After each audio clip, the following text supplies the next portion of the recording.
ನನ್ನ ಮಿನಿ ವ್ಲಾಗ್ಗೆ ಸ್ವಾಗತ.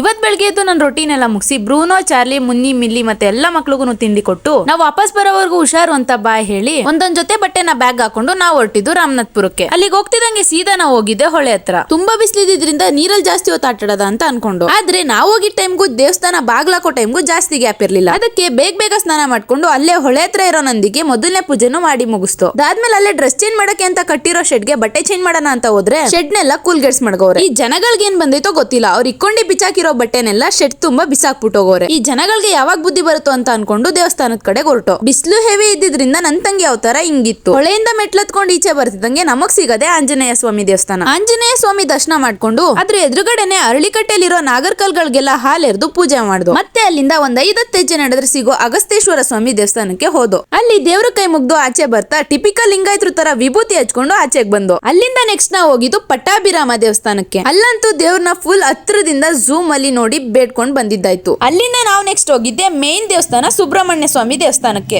ದರ್ಶನ ಎಲ್ಲ ಮುಗಿಸ್ಕೊಂಡು ಪ್ರದಕ್ಷಿಣೆ ಹಾಕಕ್ಕೆ ಅಂತ ಆಚೆ ಬಂದಾಗ ನಮ್ಮಪ್ಪ ಅವ್ರ ಸ್ಕೂಲ್ ಮಕ್ಳಿಗೆ ಹೇಳ್ಕೊಡಕ್ಕೆ ಅಲ್ಲಿ ಸುತ್ತ ಹಾಕಿದ್ ಬೋರ್ಡ್ಗಳದ್ದು ಫೋಟೋ ತಗೋತಾ ಇದ್ರು. ಆಮೇಲೆ ಅಲ್ಲೇ ಸ್ವಲ್ಪ ಹೊತ್ತು ಕೂತ್ಕೊಂಡು ಕೊಟ್ಟಿದ್ ಪ್ರಸಾದನ ತಿನ್ಕೊಂಡು ಇನ್ನೊಂದೇ ಒಂದ್ ದೇವಸ್ಥಾನ ಬಾಕಿ ಇದೆ ಅಂತ ನಟರಾಜ ಸರ್ವಿಸ್ ಅಲ್ಲಿ ಹೊರಟು ಅಲ್ಲಿ ದೇವಸ್ಥಾನದ ವಿಡಿಯೋ ಮಾಡ್ಕೊಳ್ಳೋದ್ ಮರ್ತೋದೆ. ಅಲ್ಲೂ ಕೂಡ ದರ್ಶನ ಎಲ್ಲ ಚೆನ್ನಾಗಾಯ್ತು. ಎಲ್ಲಾ ದೇವಸ್ಥಾನಗಳು ಮುಗಿದ್ಮೇಲೆ ಮನೆಯಿಂದಾನೆ ತಿಂಡಿ ಊಟ ಎರಡಕ್ಕೂ ಸೇರಿಸಿ ಬಾತ್ ಮಾಡ್ಕೊಂಡ್ ಬಂದಿದ್ದು. ಅದನ್ನ ಹೊಳೆ ಪಕ್ಕದಲ್ಲಿ ಕೂತ್ಕೊಂಡು ನೆಮ್ಮದಿಯಾಗಿ ತಿಂದು. ಎಲ್ರಿಗೂ ಗೊತ್ತಿರೋ ಹಾಗೆ ಅಲ್ಲಿ ಹೊಳೆಲಿರೋ ಮೀನ್ಗಳಿಗೆ ಊಟ ಹಾಕ್ತೆ ಯಾರು ಕೂಡ ವಾಪಸ್ ಮನೆಗೆ ಹೋಗಲ್ಲ. ಹಂಗೆ ನಾವು ಮೀನ್ಗಳಿಗೆ ಕಡ್ಲೆ ಪುರಿ ಹಾಕಕ್ಕೆ ಅಂತ ಹೋದೋ. ಮೀನ್ಗಳಿಗೆ ಹಾಕುವಂತ ತಂದ್ಕೊಟ್ರೆ ನನ್ ತಂಗಿನೇ ಅರ್ಧ ಮೇಯ್ಕೊಂಡ್ ಕೂತವಳೆ. ಅಂಡ್ ಇನ್ನೊಂದೇನು ಅಂದ್ರೆ ಎಲ್ರಿಗೂ ಗೊತ್ತಿರೋ ಹಾಗೆ ಇದನ್ನ ದೇವ್ರ ಮೀನ್ಗಳು ಅಂತಾರೆ. ಇವುಗಳನ್ನ ಯಾರು ಹಿಡಿದು ತಿನ್ನಲ್ಲ. ಅದ್ರ ಮೇಲೂ ಯಾರಾದ್ರೂ ತಿಂದ್ರು ಅಂದ್ರೆ ಅವ್ರಿಗೆ ಆಗ್ಬಾರ್ದಾಗುತ್ತೆ ಅಂತ ಹೇಳೋದ್ನ ಕೇಳಿದೀನಿ. ತುಂಬಾ ಹೊತ್ತಲ್ಲೇ ಕುತ್ಕೊಂಡ್ ಕಾಲ ಕಳೆದು ಆಮೇಲಿಂದ ಮನೆ ಕಡೆ ಹೊರಟು. ಬರ್ಬೇಕಾದ್ರೆ ಸೀಟ್ ಸಿಗದೆ ಸ್ವಲ್ಪ ದೂರ ನಿಂತ್ಕೊಂಡ್ ಬಂದಿದ್ದು. ಬಟ್ ವಾಪಸ್ ಹೋಗ್ಬೇಕಾದ್ರೆ ಫುಲ್ ಆರಾಮ್ಸೆ ಸೀಟ್ ಸಿಕ್ತು. ಇನ್ನ ನಾವು ಹತ್ತಿದ ಬಸ್ ಬಗ್ಗೆ ಹೇಳಲೇಬೇಕು. ಕನ್ನಡಾಭಿಮಾನ ಮತ್ತೆ ಮನುಷ್ಯತ್ವ ಎದ್ದು ಕಾಣ್ತಿತ್ತು. 100ರಲ್ಲಿ 1 ಬಸ್ ಅನ್ಸುತ್ತೆ ನಮ್ಗೆ ಈ ತರ ನೋಡಕ್ ಸಿಗೋದು. ಇದನ್ನೆಲ್ಲ ನೋಡಾದ್ಮೇಲೆ ಈ ಬಸ್ ನ ಈ ತರ ಮೇಂಟೈನ್ ಮಾಡ್ತಿರೋರ್ ಮೇಲೆ ಗೌರವ ಬಂತು. ಆಮೇಲೆ ಅಲ್ಲಿಂದ ಬಸ್ ಇಳ್ಕೊಂಡು ಮನೆಗ್ ಬಂದು. ಇವತ್ತಿಗಿಷ್ಟೇ. Thanks for watching. ಬಾಯ್.